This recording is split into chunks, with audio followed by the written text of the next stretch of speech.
Perfect. Great. So you would have heard that we are recording our event this evening for people who couldn't join us tonight.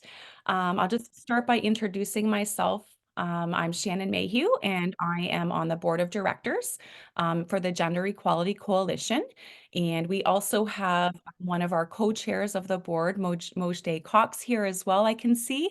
I also have Amanda Zavitz is here. She's one of the staff and kind of founders of Gender Equality Coalition on the call as well tonight. And so for those of you that don't know much about Gender Equality Coalition of Ontario, we generally work towards bringing awareness and empower gender equality by balancing the economic, political, social, and employment conditions in Canada.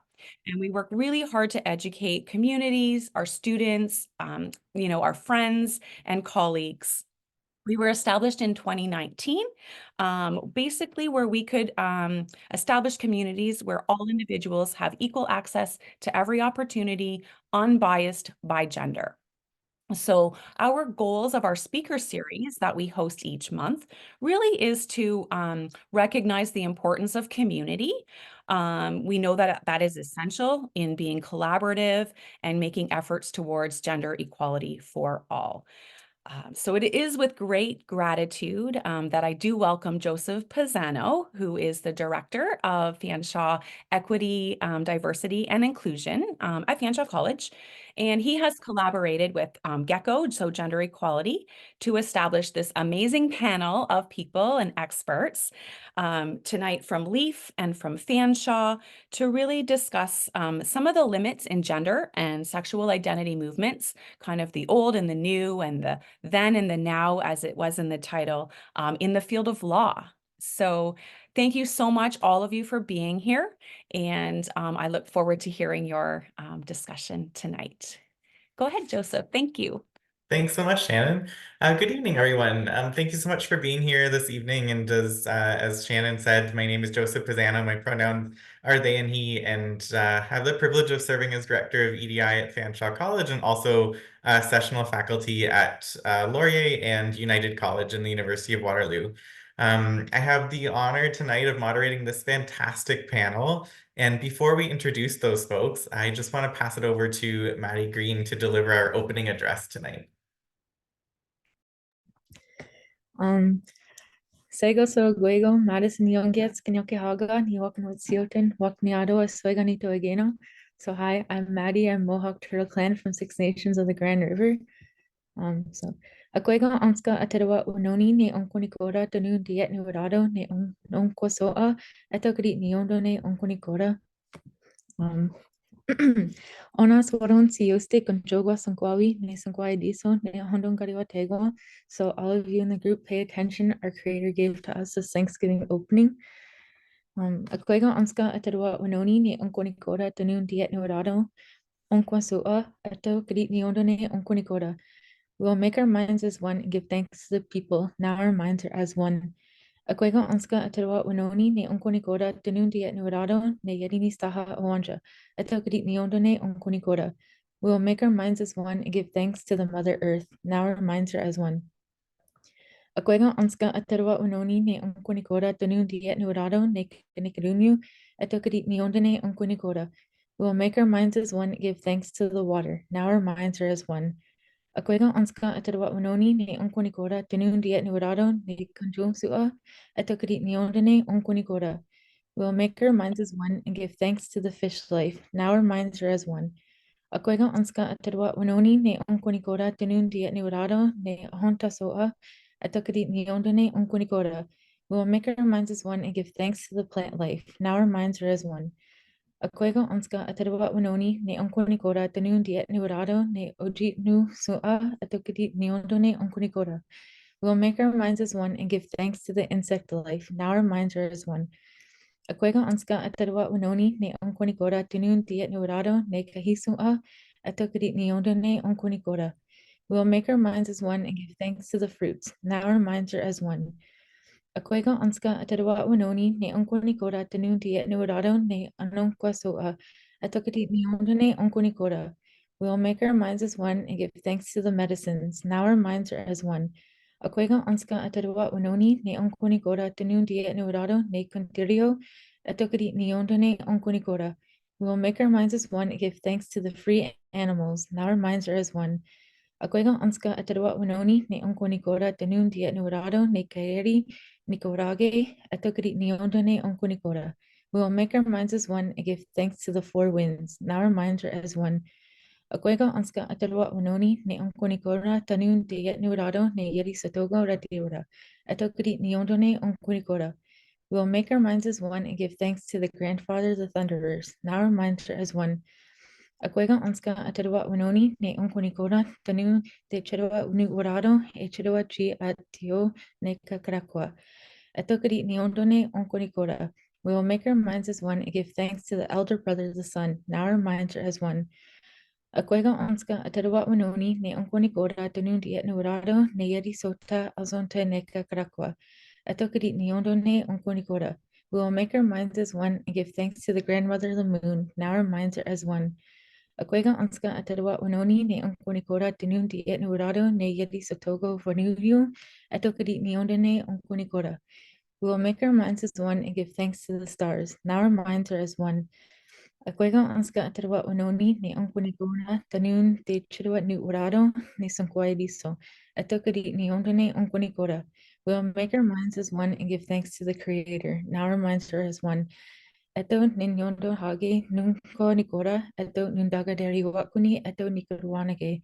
So let it be that these are the words and this is the best I could do. So I do the opening address and we just give thanks to everyone or all the things around us. And we go through this is a very short version. I've been in ceremonies where it's like 3 hours long.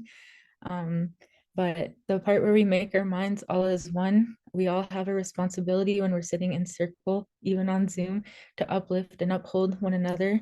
And then at the end of ceremony or at the end of sitting in circle, we say another version where we kind of let each other go from that mind as one, and we go home and we make sure to carry our own weight home and not carry anyone else's hardships, and we just go home as ourselves. So Nyonko, thank you very much. Thank you so much, Maddie. Thank you for being here. Thank you for taking the time to join us tonight. It's always so wonderful to see you. Thank you for starting us off in a good way and bringing us together for this exciting conversation tonight. So I'd like to thank Maddie and also each of our panelists for taking time out of their very busy lives to be here with us this evening. The nerd in me is exceptionally excited for this discussion. I suppose the origin of this panel goes back several years to my first introduction to LEAF. During my master's, I was working on a research project on the Little Sisters Book and Art Emporium case. And for those that don't know, the case involved a queer bookstore in Vancouver, Little Sisters, that was continually seeing their shipments stopped at the US-Canada border. They argued this was a violation of their right to freedom of expression and their equality rights. And in all my time academically and also working as a lawyer on the ground with folks on the ground who'd experienced discrimination, I don't think there's a case that shaped my thinking more about the law and how it structures gender and sexual norms than Little Sisters. So it is to me the real world impacts of queer and transphobic applications of the law and regulations butting up against systems and legislatures and judiciaries that sometimes fail to recognize those oppressive applications. Little Sisters was my first introduction to LEAF, the Women's Legal Education and Action Fund, in a case where I was so frustrated as a grad student with the Supreme Court's reasoning. LEAF's intervention in the case really captured everything that I thought should be captured in that conversation. And I recently became connected with one of our panelists tonight, Christy Jefferson, who served as one of the first directors of LEAF. And I had an idea to bring together folks from LEAF's past and LEAF's present, as well as other folks with experience working in gender and sexual advocacy to understand how legal advocacy has or has not helped us to challenge those gender and sexual binaries, to achieve justice for those in equity deserving communities. So tonight's panel really is the culmination of that idea, and I'm so grateful to everyone participating tonight for making it happen. So I'll introduce each of our panelists and then give them each an opportunity to share more about themselves. Christy Jefferson. Christy is a criminologist who was executive director of various voluntary sector organizations, including LEAF, from 1986 until 1992, following several years as executive director of the Canadian Association of Elizabeth Fry Society. She has served as the first chair of the Ontario Health Professions Regulatory Advisory Council, a member of the National Parole Board, and vice chair of the Ontario Criminal Injuries Compensation Board. She was recently appointed as an assessor with respect to compensation as a result of a class action suit for sexual misconduct suffered by those who served in Canada's military. She is also author of Conquest by Law, an analysis of how the law was used by colonial powers to subjugate and imprison Indigenous peoples in Canada. Sukhpreet Singha is the public education manager at LEAF. In this role, she leads LEAF's public education efforts, including workshops and other outreach aimed at building community legal knowledge and access to justice. Sukhpreet is a lawyer and artist who earned a Juris Doctor from Osgoode Hall Law School and a joint honors Bachelor of Arts in English, Literature and Rhetoric and Drama from the University of Waterloo. Sukhpreet has practiced as a criminal defense lawyer in private practice and as a property lawyer at a community legal clinic. In these roles, she appeared before all levels of court in Ontario, the Federal Court, and the Supreme Court of Canada, as well as numerous administrative tribunals.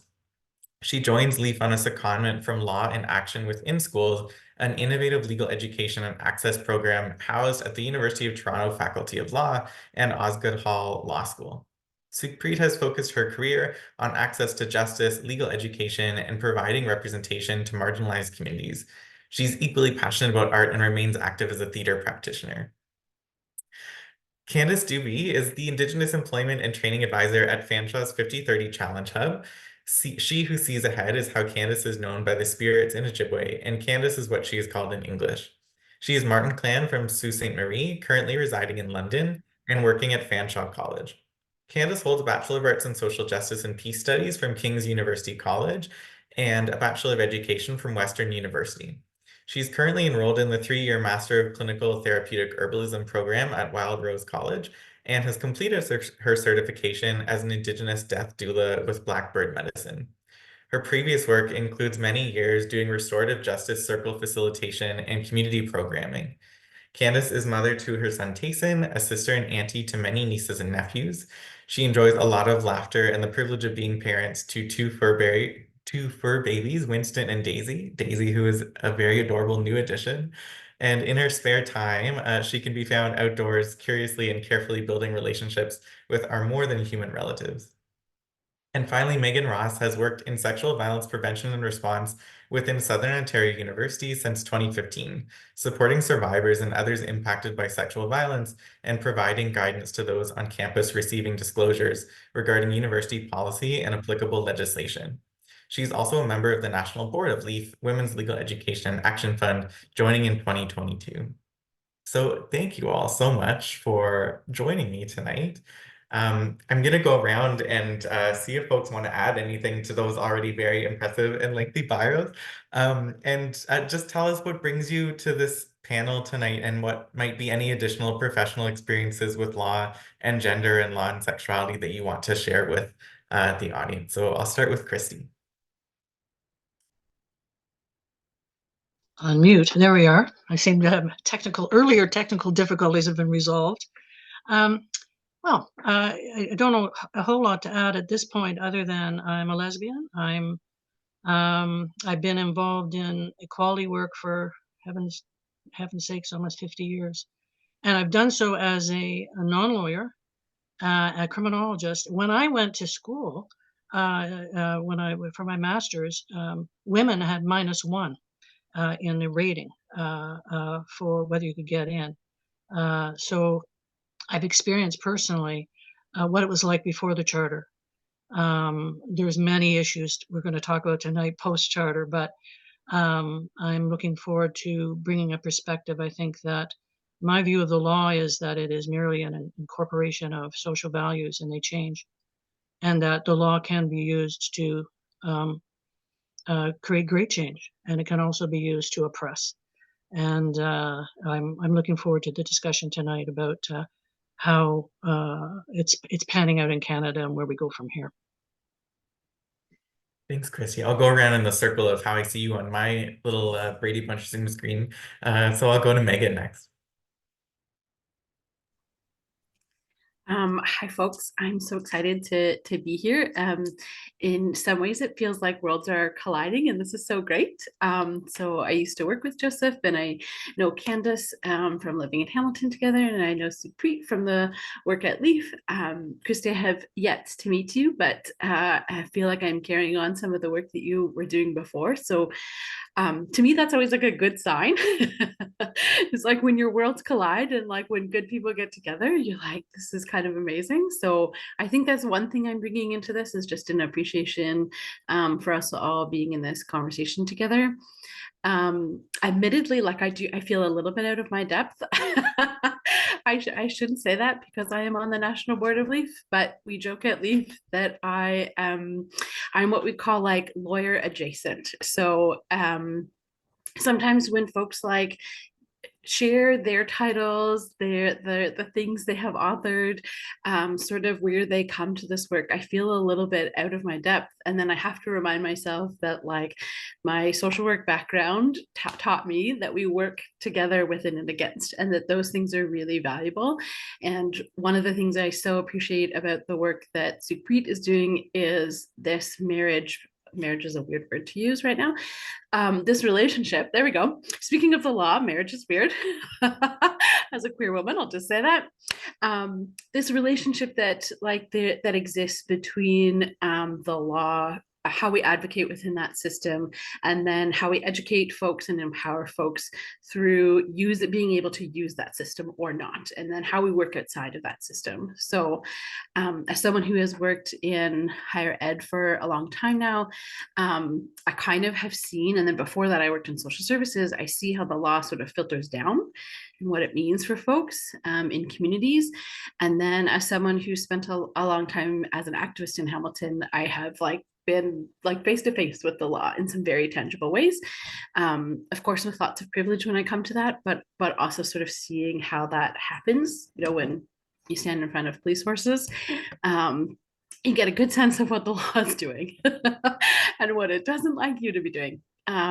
So I think those are also pieces that I bring into this conversation, and just again an appreciation and maybe a self-reminder that like it's really important that we see these things as working together, because I think that's the piece for movements is like how do we, and we aren't always so great in leftist broadly defined movements, of like understanding where our allies are and how we work together within those spaces. So yeah, I'm just grateful to be here with all of you.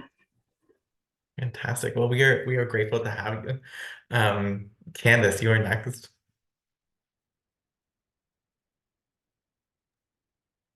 I was hoping I was next because I thought if Megan's law adjacent, then I'm Megan adjacent.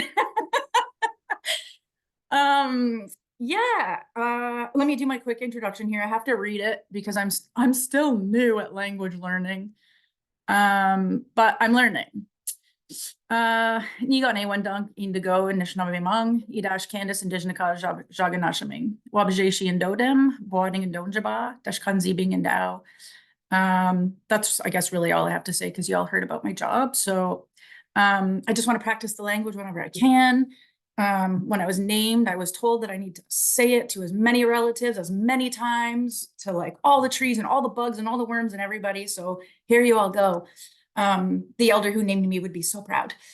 Yeah, so I guess I'm super stoked about being on this call today too. I also had some imposter syndrome when Joseph asked me. The perspective I suppose I bring is, I don't know, from like a restorative justice lens, from circle lens, and from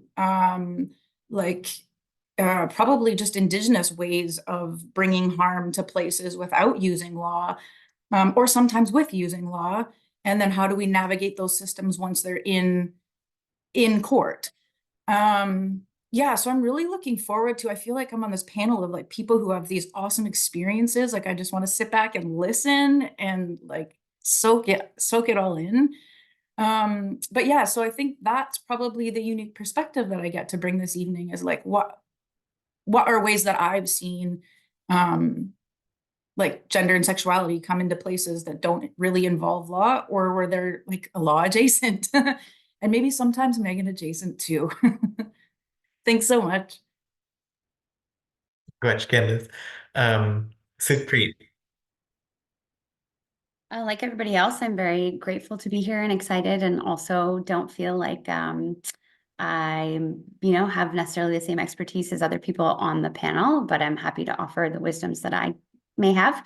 I think something tied into what folks have been saying that I think about a lot is just trying to look at law and analyze it from power analysis, which I think it's really useful to make explicit when we're thinking about ways to advocate for reform and for equality and for any other movements that we might be part of in relation to gender or race, or of course the intersections of these things, class, all the important fights that we need to fight on multiple fronts right now.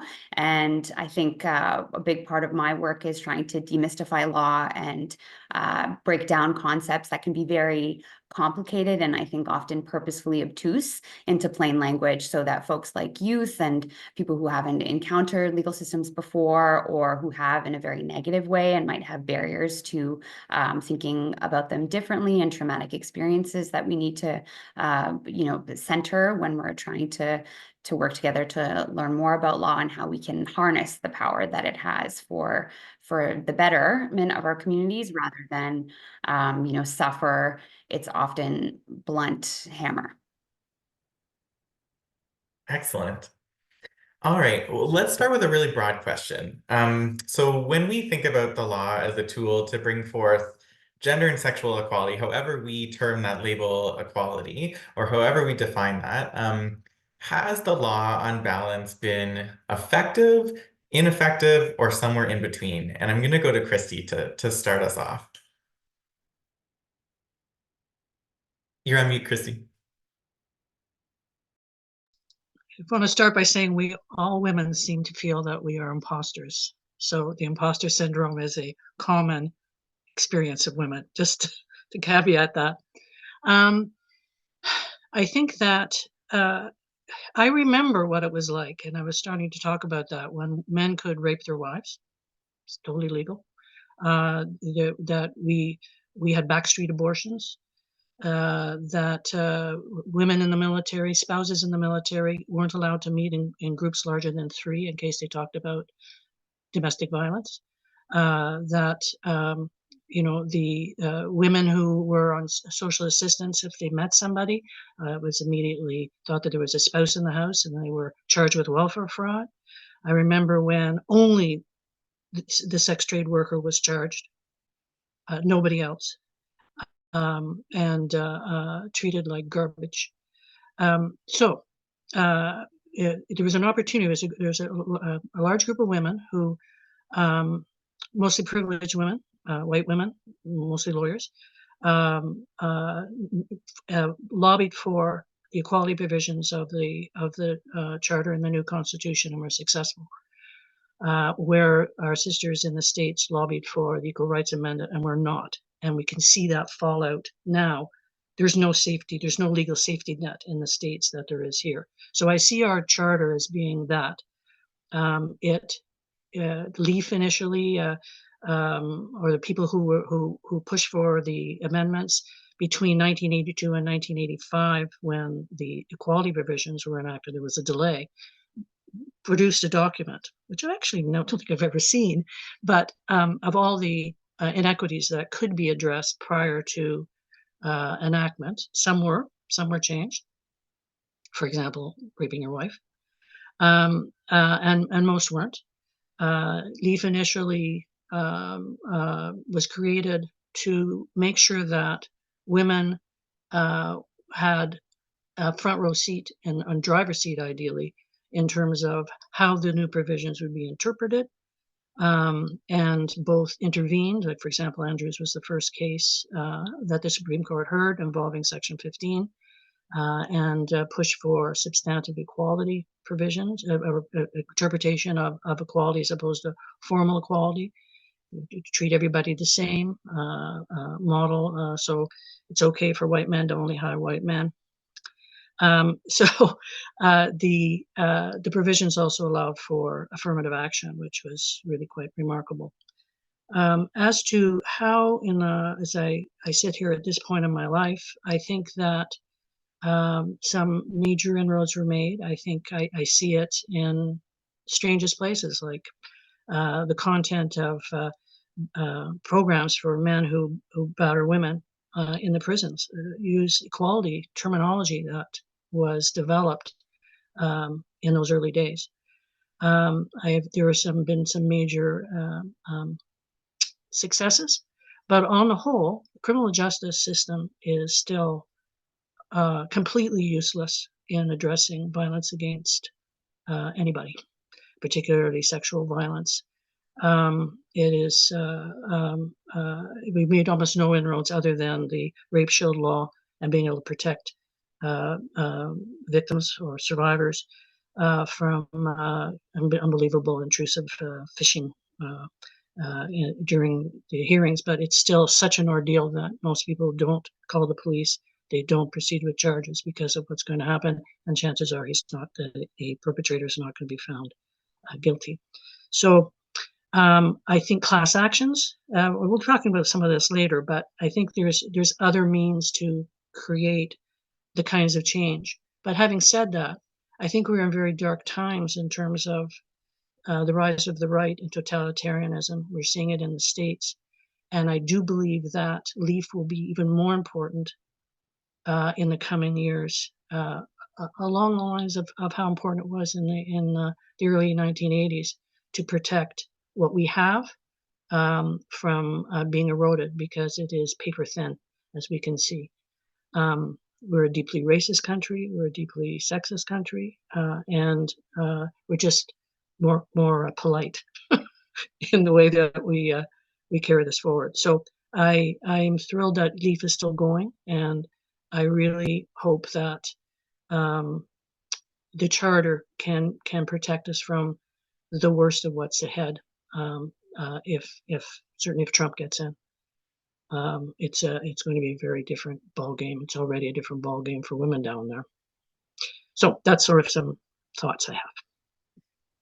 Thanks, Chrissy. It's scary when we move, I think, from that mode of like, are we advancing progress and advancing initiatives to that protective mode of can we like protect the gains that we've made to this point? And I think that's something that we felt in the last few years, at least for sure. Yeah. So Preet, do you think that we're in that state of like needing to protect the gain that we have made, or can we still be in that mode of like pushing forward? I think we have to do both simultaneously. I think we have to try and retain the victories that we have made, of which there are definitely some. I think that the broader answer I'd have to your question is that the situation is somewhere in the middle, right? There have been major gains and we've been able to retain some of those. Doing the American comparison that's been raised, of course, abortion access in Canada is a much prettier picture than it is in America. That doesn't mean we're not without problems. There are major access problems, especially in rural and remote communities. And this is a fight where, yeah, we have to hold our ground and where there is constant organizing from the other side. But the fact remains that legal cases have been instrumental in getting us to where we are with abortion rights in this country, right? So the Morgentaler cases also, I was thinking, Joseph, when you were talking about when you first encountered LEAF and the work that's been done over the last many years. My math is failing me right now, but since 1985.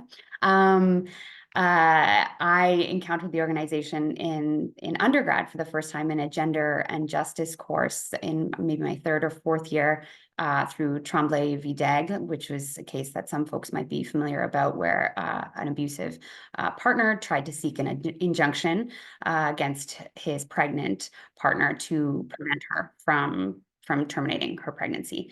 And that was a very interesting case, and not a criminal law case, actually, about abortion and fetal rights and whether or not they exist, and whether or not a pregnant person had the right to terminate that pregnancy against the wishes of their partner or the other person involved in generating that pregnancy. And, you know, fortunately, she was able to, but it was you know, a really difficult case and a difficult situation. Personally, I can't even imagine what that must have been like for her to go through. But I was heartened to learn that there was this organization that was really involved and really advocating for her rights, and wondered more about this place. And, you know, then I went to law school, and then you hear a lot about LEAF at law school, and a lot of people are really keen on LEAF, but of course there's people on the other side too. And I think the reason it has to be both, to return back more to your question than that segue I went on, is that, you know, people need something to dream about and to work for, and to have a vision of the more equal world that is possible, and to motivate them to continue working for that, right? Why organize? Why fight? Why litigate? Why teach if you don't see that horizon and you don't have something to work towards, you know? And I'm thinking about Miriam Kaba and Ruth Wilson Gilmore and all the beautiful abolitionists that I try to read and see and encounter as much as I can. We're always talking about the need for optimism in organizing and in an abolitionist feminist perspective. So I think it's really about both. Candace, where are you on the spectrum from good to horrible, or somewhere in between? I took a couple of notes actually, because I was pondering what you said, and I suppose, well, like, the law's been awful for Indigenous folks because we can't practice our own. And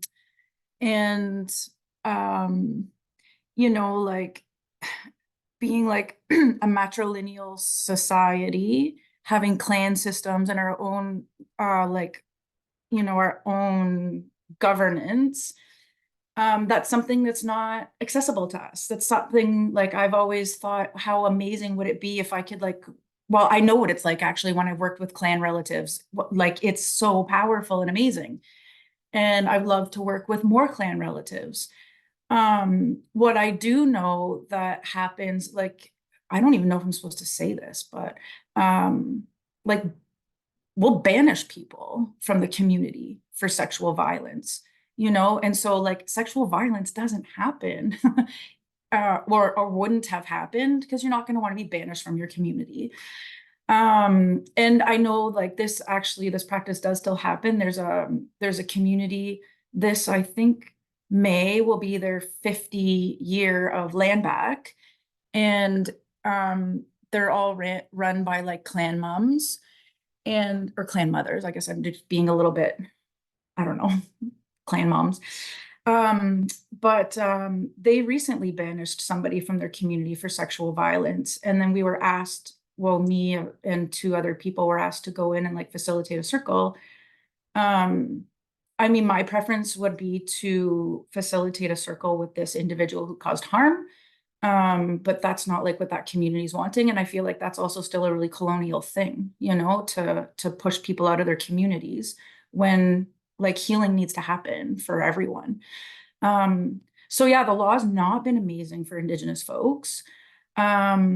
But I do see some pieces where we can still do our own stuff. Like, so if there is harm in a community or by a community member, sometimes instead of going the court route, they'll come to, like, a facilitator, come to an elder, come to a knowledge keeper, come to somebody trusted in the community who has dealt with this, who can deal with this. So yeah, I do see, I guess I will say, I see pockets of hope too, right? By just not going through the criminal justice system, and kind of taking, like, what we used to do back. But yeah, there's just a lot of undoing of colonial thinking that has to happen, you know, that I don't know, punishment is the only way, right? So yeah, that's what I'm thinking about all of this. It was a good question. Where are you at, Megan? Um, I'm glad that I got to go after you, Candace. Because I think like one of the other things that we have learned from Indigenous women is to understand law as rights and responsibilities. I think like white settler folks particularly understand the law as rights. And I think that's like certainly the language that like Leaf, the charter, is grounded in, and that makes a lot of sense to me. Like we had to start in a place, and I think that makes sense to me given the like framework under which Leaf started and the like where colonialism was at then. But wouldn't it have been amazing to start with the framework that there's also responsibilities? And so this makes me think about the work that I do in universities where I started like, so sexual violence prevention response office is started in universities and colleges around 2014, 2015, after survivors, particularly students, had advocated that there be legislation that universities and colleges had to adopt like policies outside of what would have been like a harassment policy or a sort of anti-discrimination policy. They had to have a policy that specifically talked about how sexual violence cases would be investigated and adjudicated within post-secondary. And that is really important work. And that does not change behavior. So it is important work that survivors and students did, and probably lots of staff and faculty folks as well. But the conversation, I think sometimes we look to the law, I think, within our movements to be the thing that we organize the fight around without doing that harder work that I think you're talking about, Candace, where it's like, what do we do when this is in our own community? So some of the toughest conversations I've had on university campuses are with like the Queer Student Association, who's like, one executive member is accused of sexually assaulting another executive member. And our avenue for figuring this out is to banish people. And we don't know what that means. It's easier when Brock Turner is the person who is the person who has caused harm. It is harder when it is like Megan has caused harm.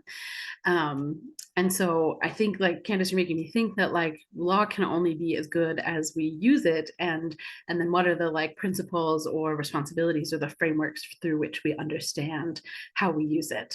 Because certainly I think, yes, I want sexual violence policies. Please do not go down saying that I did not. My bosses would not be excited about that one, probably nor would Leaf. But I think like, but the point I'm trying to make is like, how do we mobilize this? How do we create change? How do we do the piece that is the harder work, that is about how we relate to each other in community? And laws are trying to adjudicate that. Laws are trying to make decisions about how we relate to each other in community, and trying to figure out, when people have power over other people, how we mitigate that. And we need to do that. But wouldn't that be so great if we didn't have folks who had power over people in those ways? So ambiguous? Can my answer be ambiguous? Well, you're not lawyer adjacent if your answer is ambiguous, because that's the lawyer. Every answer is gonna give, every lawyer is gonna give you.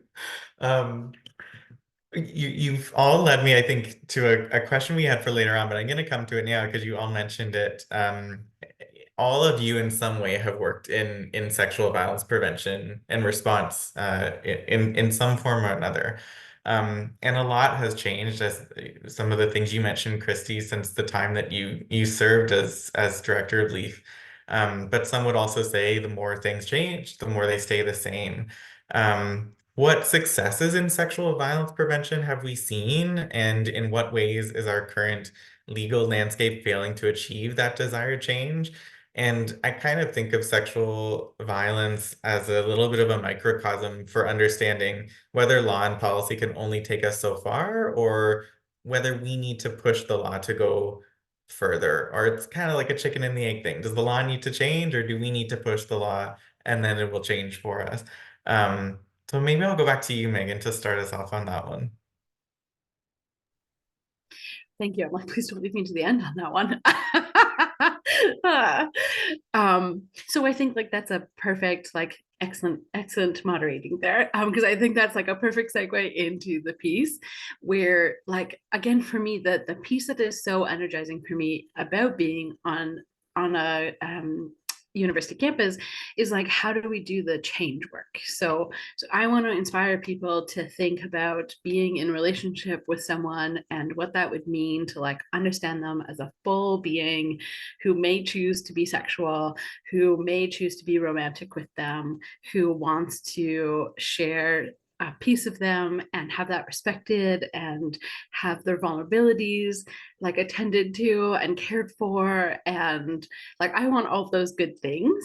And so I think I'm curious about how could we get people there rather than folks seeing any kind of intimacy as like a power over or a way to like figure out their own stuff or get away from their own stuff. Like there's all these reasons why sexual violence happens. And I think that the law does not get us to understanding why that harm happens. So it's a tool that we can use when the harm has happened, and folks should definitely be supported to use whatever options are available to them, and that they want to, and that makes sort of like a good fit for them. But I want to sort of better understand how we help folks to not cause that harm, to change the way in which they live in relationship with each other and with everything in the world around them. And so I think, you know, the education component is so key, and how we do really good education, I think, is so key, and how we understand accountability. And, you know, so that I guess I have all these questions about, like, again, if I go back to the place I'm most familiar with is around sexual violence policies, where, like, you know, what's the outcome? What's the goal we're looking for? Can you mandate someone to change their behavior? I don't think you can. I think you can mandate someone attends education. I think you can, there's all kinds of really cool programs out there, but I don't know if that's the kind of motivation and life-changing behavior that we would want to see happening en masse for everyone. So this is a long-winded way of saying that, like, for me, I think there's like the components around, like, I want to have the conversation that is like, what is community accountability and what is community care and mutual aid, and how do we do that really hard work, rather than be talking about sort of like the minutia of what gets put into the legislation itself, kind of thing. And so I think there's like that's again where I lead on this idea that, like, I hope as the education works that there's other folks doing really solid work here, because I think it kind of works in tandem. So yeah. Can I ask a follow-up question to that? Sure. Do you think that the mandating of sexual violence rules pushed that conversation, or was that conversation already happening and the law came after? So this is a really great question, because there isn't, to my understanding, there isn't actually a mandating of the roles. So the interesting part for me is that universities and colleges in Ontario, at least, this is not across Canada wide, this is starting to happen, where there are more policies across different universities and colleges in the rest of Canada and Turtle Island. But the roles were not mandated. So this is an interesting piece, is you mandate a policy on campus, you say that this needs to happen, but then you don't resource or put into practice anyone who's going to move forward. So everyone who does the response with survivors, everyone who does the education on university campuses, everyone who works on the policies, usually those are one or two people, all of that work happens, but has no structure around it, has no consistency around it, has none of the good, like, feminist litigation practices around it. And so, yeah, that's an interesting piece, right? Is that if you create a policy, you need people to enact that work. But then if you don't have the same sort of activism around who does that work, how they get paid for that work, how they get compensated, whether we have clinical supervision, which most of us do not, all of those interesting pieces, raise lots of questions for me. The other question, I'm probably not answering your initial question, but the other thing that comes up for me is, like, in that work, I work for the university. And so I think, we have an inherent tension where my principles come from community, from working in sexual assault centers, from doing like community activist work. And at the end of the day, I work for the university. So that's an interesting spot to be in terms of who gets justice and how and when. So your question raises more questions and I probably didn't answer it. No, I have 7,000 followers, but I don't think we have time. I'll bring Candace in. What do you think, Candace? I forget your original question, but I wrote down a story. Perfect. No, I didn't write the Stories are story. perfect. I was, if anybody else remembers the question, but what your question brought me to was thinking about experiences that I've got to have like in Gladue Court. So Gladue Court is Indigenous Peoples Court. And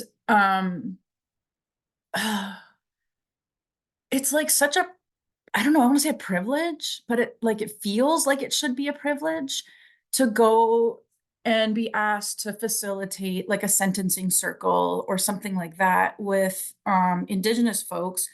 So what I love about it is that everybody who's like the judge, all the people, they all come down off their high benches. And what's not good is we can't actually make a circle in the courtroom, but we make a terrible oval. It's bad, but we try our best.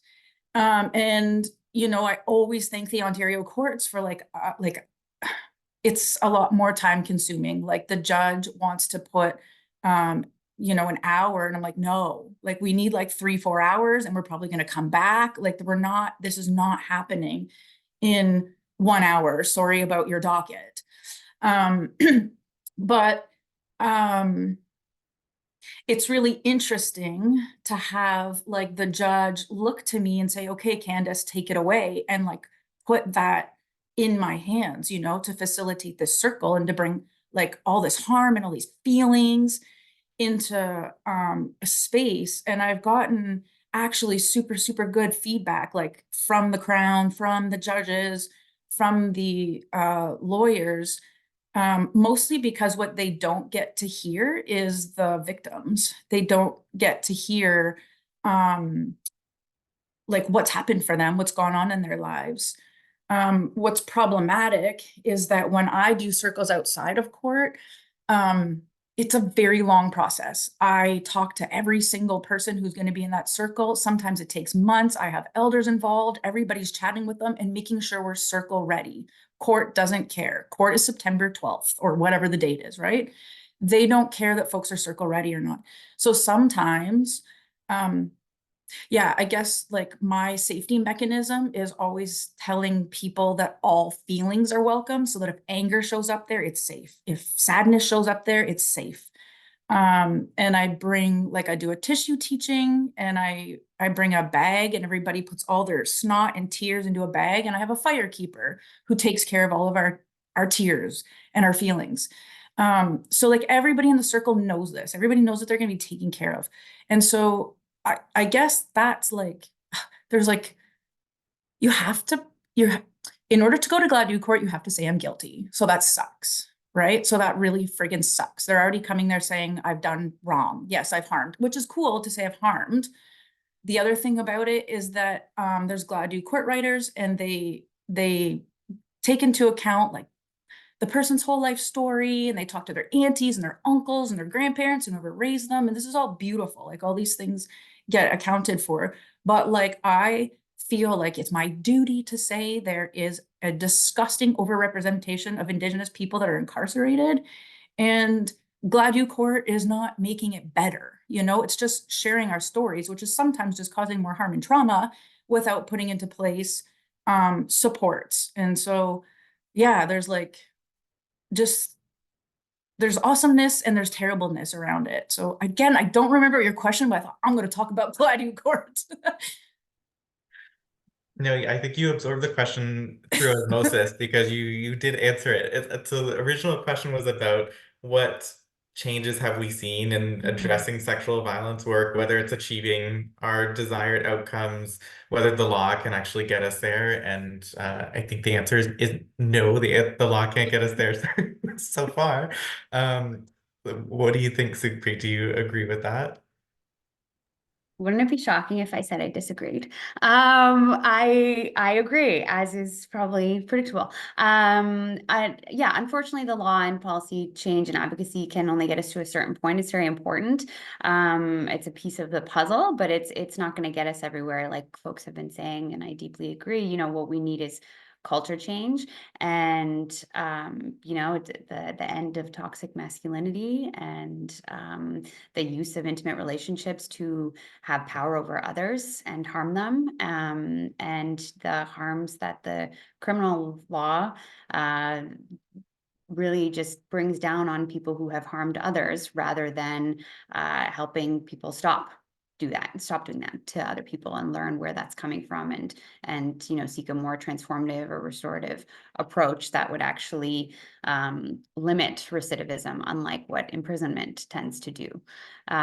So I think we need a lot outside of law and policy change as well, but there are some ways that can be very successful too, and is important, and there have been some gains. And you know, I think at Leaf we really try to do a few things, you know, so there's strategic litigation, but there's also law reform advocacy, and then there's also public legal education. So that streaming of the work acknowledges that litigation is not enough, law reform advocacy is not enough.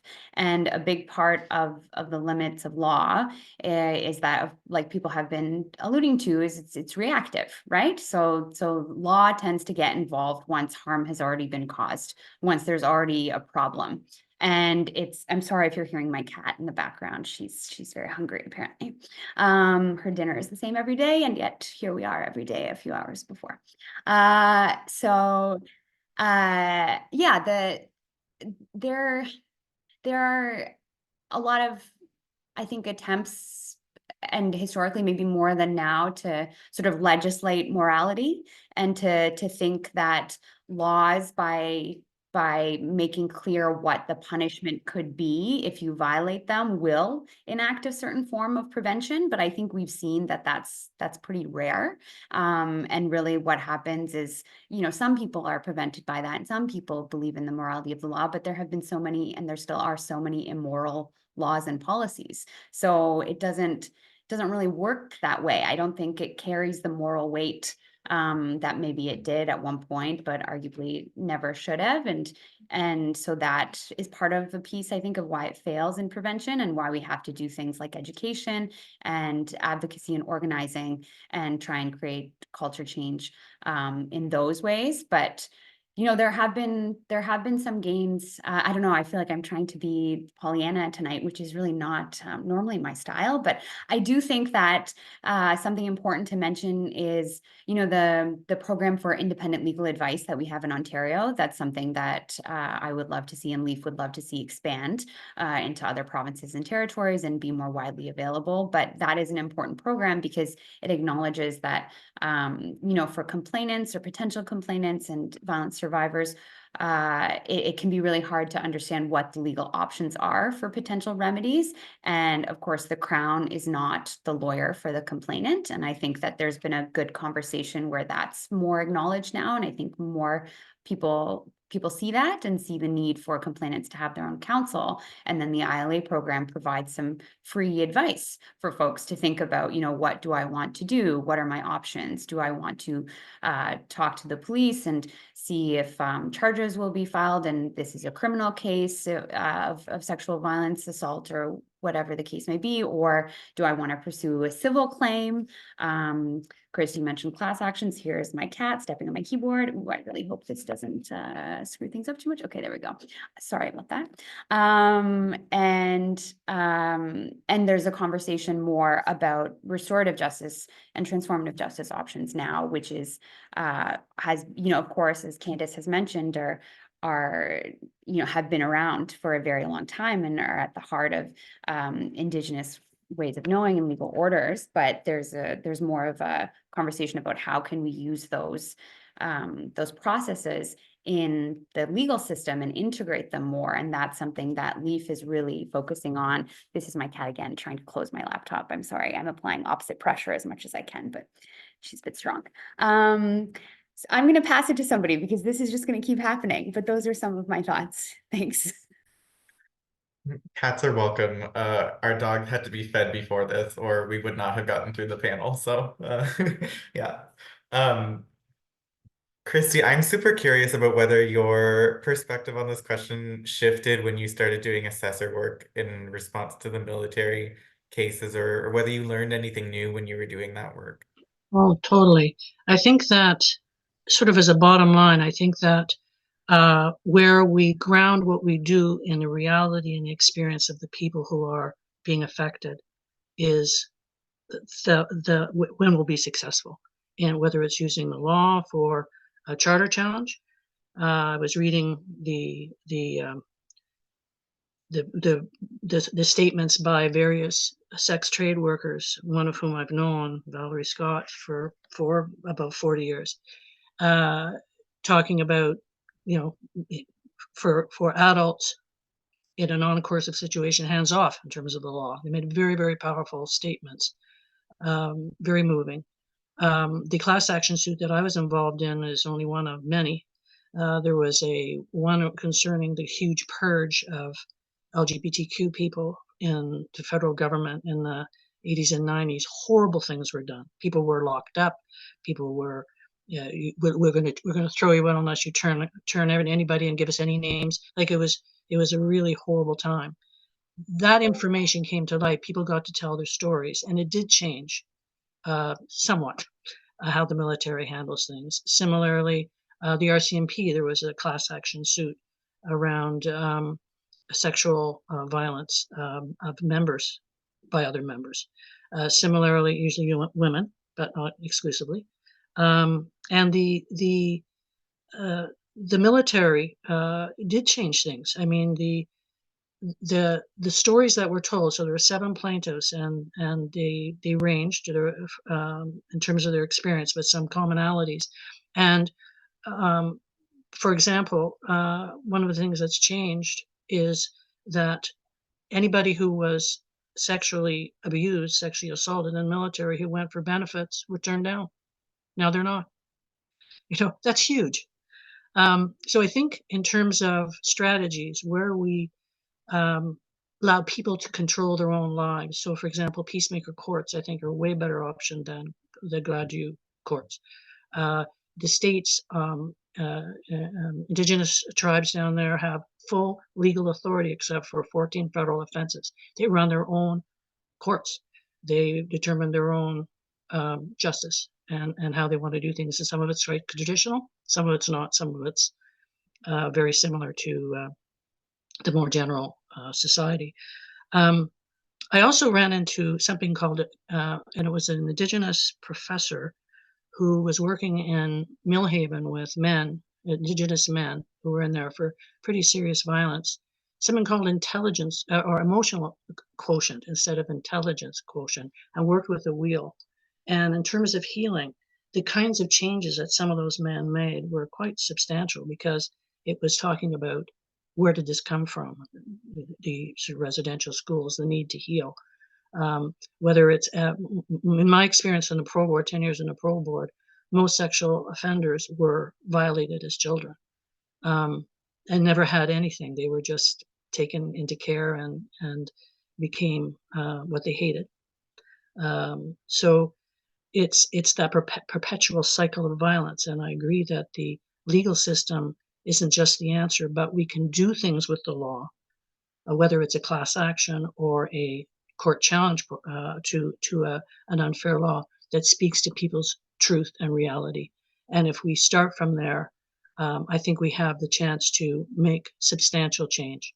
I've seen it, and it's really easy to get discouraged because, you know, Hell's Angels still has control of a bunch of sex trade workers who they move them from city to city and they can't get to know anybody and da-da-da-da. But again, listening to the reality of sex trade workers, adult sex trade workers, they care of course they care that children are being abused. And if what they were doing wasn't illegal and they didn't have to fear, or their clients don't have to fear, they could actually protect themselves. They could go to the police and have some sense of trust in the system. Street sex trade workers could help people then be identified who are being coerced, trafficked. It's right now it's a pretty untouched situation.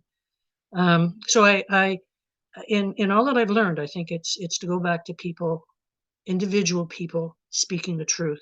It really bugged me, the court decision on the challenge last year to the current legislation with respect to sex trade workers. That the court said we don't have any evidence. They had plenty of evidence. They had the evidence of the people who made their submissions, and it is very powerful. And it doesn't always work, but hopefully it'll be appealed to the Supreme Court. It might. I hope so. So that's my sort of 2 cents worth. I think the law has the ability to press, as I started to say at the beginning, but also has the potential for significant change. And I've seen the military change. I've seen the RCMP change. Not enough. I was involved in Criminal Injuries Compensation Board, which was canceled by the current Ontario government, and we finally got it right. We had we believed women. We believed people coming forward who were victims of sexual and other types of violence. Where we could, we just made a decision on paper. We didn't. We made sure that the perpetrator had no interest, a reputational interest, because they weren't named. It was an anonymous decision, and we were able to say, we believe you and we hear you. And that's part of the healing journey, is to be believed. That's what happened to me. And that was a shame that was gotten rid of, because it's social justice. If you can't have criminal justice, you can have social justice through the law, ironically. Thanks, Christy. Maybe we'll do one more go round on a question about the future, and then we'll come back to any questions that might be in the chat that anyone wants to tackle. So we've talked a little bit about nuggets of hope or kernels of hope.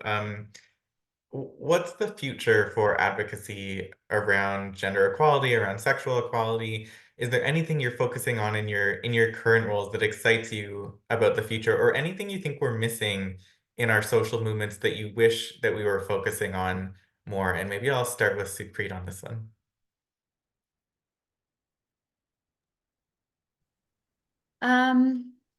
I mean, I think I'm definitely interested in, like, we've been working more in the tech sphere recently and connecting gender equality issues to technology and privacy and AI and other really big emerging issues. And I don't know that it's the best answer, in that it's not like I'm excited that we need to be worried about these things, but it's good to make the linkages and to bring the work there too. And of course, with youth in particular, a lot of GBV is tech facilitated and happens online, and people's online lives aren't really separate from their in the flesh lives, and so the violence that is perpetrated in one space is often also in the other space. So we've been increasing our advocacy in that space, and in terms of law reform advocacy, speaking to different committees of the government on where there needs to be more online harms legislation, and what the importance of that is, and what a vacuum in the law there can produce in terms of what's really going on. And I think that's an interesting, important space. I think also, again, looking at more restorative justice approaches, transformative justice option circles, and the work that Candace does, and that other folks do in terms of violence is really important. And I wonder, I don't know if Megan can speak to, I'm always curious about if that work is being done through the sexual violence prevention response offices on campus. And I think that could be a really nice fit. And of course, there was that big story at Dal with the dentistry school a few years ago, and there was a lot of negative publicity, unfortunately, about that process, but I was heartened by that process in a lot of ways, and I was happy that they took that approach and wanted that to be a signal for more of that. And I don't know if that's actually what's happened, but I'd be curious to hear about that. And I think, of course, something I want to be linking more in this space is climate change, and what the intersections are between the climate crisis and the gender equality movement. And of course, people who are the most marginalized and facing the most oppression are often also the most at risk through the climate crisis. And so we need to work more. That's a space I think we need to talk about more and work on more. It's not necessarily the most obvious connections, but they're there. So yeah, those are just some of the things that come to mind for me. Megan, any thoughts on what Siegfried said? And then also selfishly, if you have anything on your burning wish list for post-secondary institutions, I would love to hear that as well. That's very funny. That list is very long. Yeah, so I think I guess what I can say in sort of answer to that question is that there are lots of folks thinking about how to do that. I think the interesting piece is, and that comes back to some of what Candace was saying, is that like how do all of these systems fit with each other is always the complicated piece. And so like one thing I think that universities are considering and colleges are considering are that in our current policies, whoever investigates and whoever then is the decision maker is the person who decides whether the harm most likely happened or not. So it's a balance of probabilities. But the person who committed harm doesn't actually have to say, I did that harm, and most likely would never say, I did that harm, because then the survivors could go through a criminal process. And so the question always gets raised then, how do we do transformative justice, even forms of alternative justice or dispute resolution that required an admission of harm that's happened and understanding impact, in a system where the criminal law of Canada is another factor that people are weighing that mitigates what choices they make in that process. So that makes that really hard to think about what restorative justice looks like. And then I think all the wisdom you were sharing, Candace, around universities and colleges also don't want to take the time that it takes to do that kind of work. And there's lots of learning around how to do that work really well. And yeah, so I think there's lots on the wish list. One thing I think about is, so there's been recent legislation in Ontario around faculty who are accused of causing harm, particularly against students. And so when they are found to have caused sexual misconduct, that now can be disclosed to their next employer. That previously couldn't be under privacy legislation. So that is a piece that is better. I won't say hopeful, there's not much that's hopeful about that, but that is better. And yet still raises the question for me, and I think this is a question that many of us think about, is again, what are the outcomes? What's the purpose of what we're doing? And so many of the outcomes, even if folks move through a complete system of investigation at the university or a college, for example, many of the outcomes are about removing people from the community. And so then I think about what happens when folks go to the next space. Do they just go, do you go to the school down the street and you just commit harm there? And how does that work? And how would we even is it right to tell the next people that that's happening when we know that they're not going to receive that person in a space that says, how do we be in good community with you and hold you accountable, but also be good to you and not just further ostracize you? I just think about all the work that survivors have to do to get any kind of story told or justice. So the laundry list is long. And the piece that kind of grounds me again is like, it's so much work. Like, I guess the other thing is like, it's so much work to keep what we have. So legislation happens, policy happens, roles are created, changes are made. That all takes work.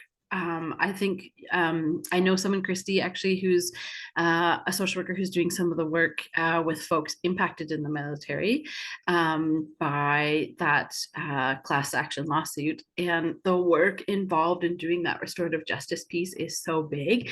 And that sounds like such promising work, but that is so big.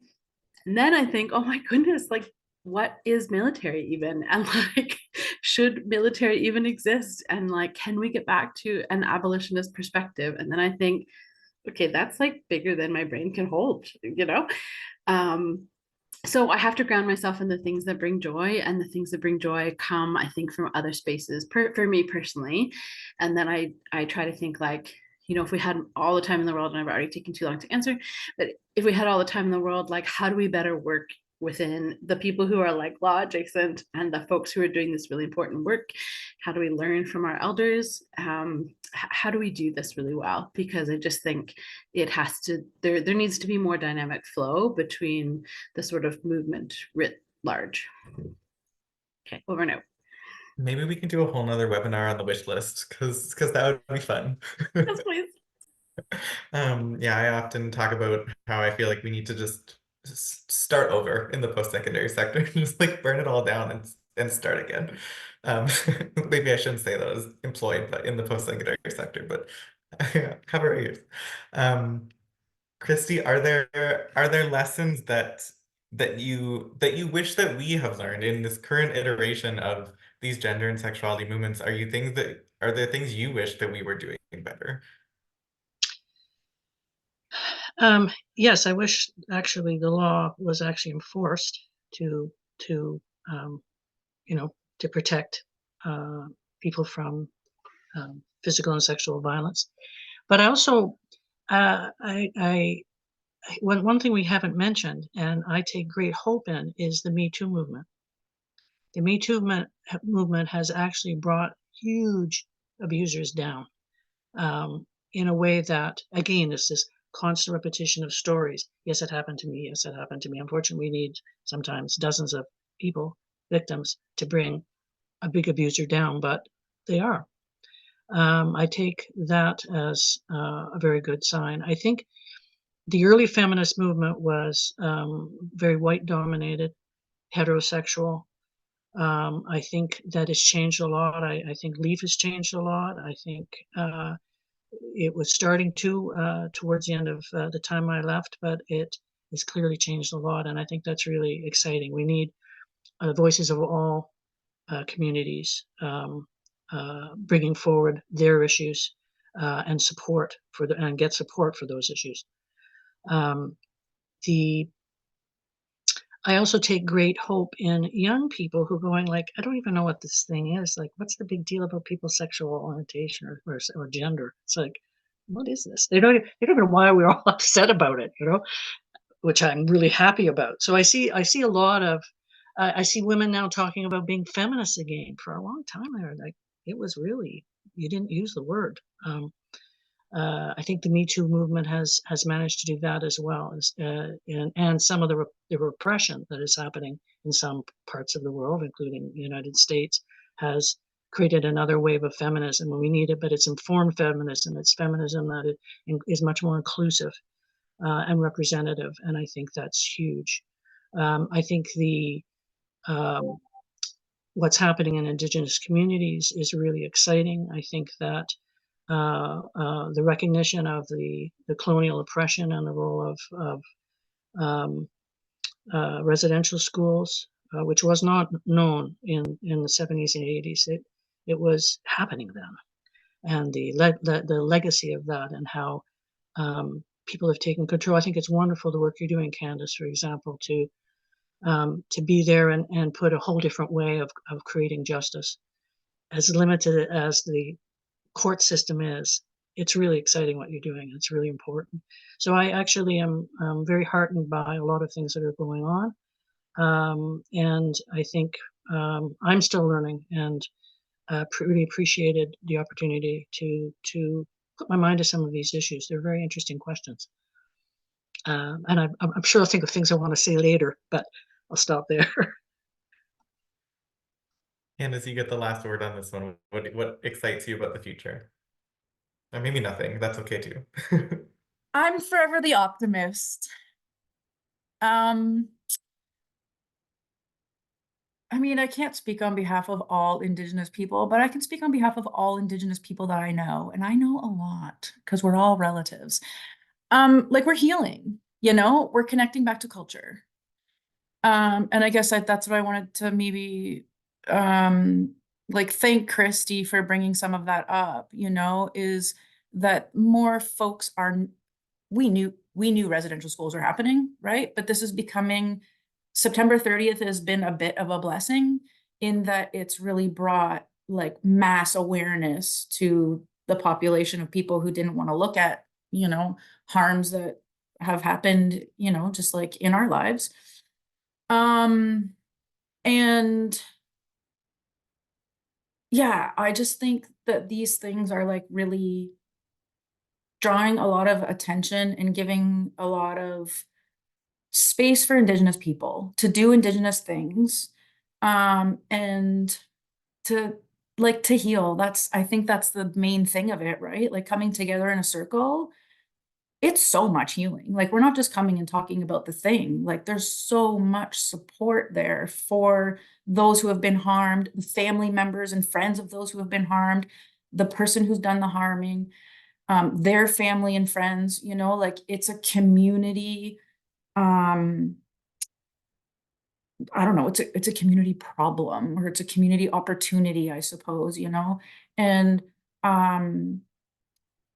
yeah, even like as far as like, I don't know why I'm going to share this woman's story, but there's this 63-year-old woman. She's a Nook. She's a residential school survivor, and she's never looked at her vagina or vulva and has never gone for a medical exam, And so part of like the things, like because I had a circle with her, I was able to have a conversation with her about her physical health and sexual health. And so like these little things, like being like, hey, here's a picture of a vulva. Here's a mirror, go home, check it out, And she's calling me, she's like, everything looks normal, And then to go to the doctor's office and just tell the doctor, you're not doing an exam right now, but I'm bringing her here. I'm going to show her the stirrups. We might come back 6 times and you're just going to have to deal with that. So like, people are making space for this stuff. And so that's really beautiful. And this happens because of a circle, so it's not just about the violence that's happened, but the healing that's happening along with it too, right? So yeah, that's my piece of optimism. My 63-year-old woman who's gone for a gynecological exam and knows that her vagina is amazing. I don't know if she's touched it yet, but she likes it. When I get to just a couple of the questions in the chat, we won't do a whole roundtable on them, but just if anyone has anything that they want to say to them. So first question, attaching 2 points, which the questioner hopes they're not misinterpreting, which I don't think they are. Can we build preventative law by using language focusing on the responsibility rather than the rights of the individual? And I think that may have been one of the things you mentioned, Megan. Don't know if you want to tackle that one. Yeah, I'm like, this question I think is so cool because I wonder what we could do there. So I think if we understood again law as governance, about how we sort of, getting back to your point, Supreet, around how we want to be with each other, what is the piece around how we're going to live in kind of relationship to each other, then I think that the laws are like around this idea of responsibility makes sense. I think in the current form, the law is like reactive, or it's meant to be like when something, when like your neighbor cuts into your property line, this is what happens. And so I don't know if the system can reorient itself to about governance of how we want to be in community with each other. And then I don't know if that's like a thing do I want the state of Canada doing that? Like, probably not. So I think, I don't know, but I feel like that's like a really, really interesting question to think through. Yeah, that's super interesting. I also am wondering whether we need to completely rethink legal education as well for the lawyers who are doing this work alongside law adjacent folks. I don't think I needed to spend weeks learning how folks inherit all of their generational wealth through the law. I think some of these conversations might have been better to have in those law school courses. Um, Christy, maybe you can take this one. Further to Christy's earlier thought on trauma and those who commit harms, I work in harm reduction in relation to trauma, substance use, and the criminalization of those who use substances. How could a harm reduction approach be applied to foster change in the system? I think that basically we should legalize drugs that treat it as a health problem, because it is a health problem, not a justice problem. And it's been done in other jurisdictions. England did it. I don't know if they still do, actually, but it was quite successful. People could say I'm addicted and get their drug, and there'd also be opportunities for being able to get off. Treatment facilities and that were voluntary. I think that as long as we treat it as a criminal problem, then the person is again marginalized. How are they going to get their money to buy the drug? They're going to commit crimes. And how many people are in jail who basically have addiction issues? And they had to turn to crime in order to be able to, like women turning tricks, women giving somebody a blowjob for $5, you get pretty low. And I think that that is the way to approach harm reduction, is that the person is treated with respect and dignity and treated as somebody who has severe health problems. I don't want to keep you folks longer than I promised I would keep you. Do any of you have any closing thoughts or anything else you wanted to offer in response to those questions that were in the chat?